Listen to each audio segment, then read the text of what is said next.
উম্মত অন্যের ক্ষতি করিও না, পারলে উপকার করো। উম্মত কারো খাবার কেড়ে নিও না, পারলে ক্ষুধার্তকে খাবার দাও। উম্মত উম্মত কারো অন্তরে অন্যায়ভাবে আঘাত দিও না, পারলে তার জীবন একটু শান্তির ব্যবস্থা করে দাও। সুবহানাল্লাহ। উম্মত কারো দোষ পেলে জগতে বলিয়ে বেরিয়েও না, অন্যের দোষ পাইলে দোষকে গোপন করে তাকে ইজ্জতে রাখো, তার ইজ্জত হেফাজত করো। উম্মত রে, মানুষের চোখের মধ্যে পানির কারণ তুমি হইও না।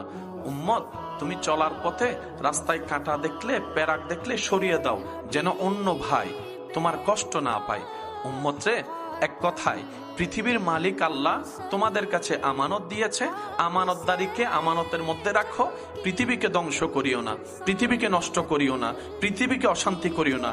কোরআন যে কথা বলে, লা তুফসিদু ফিল আরদে, রব বলে আমার জমিনে তোমরা ভাড়াটিয়া থাকতে দিয়েছি, মালিক কাউকে বানাইনি। সুতরাং জমিনে তোমরা ফাসাদ করিও না, অশান্তি করিও না, তর্ক বিতর্ক করিও না, জামিলা করিও না, রক্তপাত করিও না। একদিন তো আমি রবের কাছেই তোমাদেরকে ফিরতে হবে।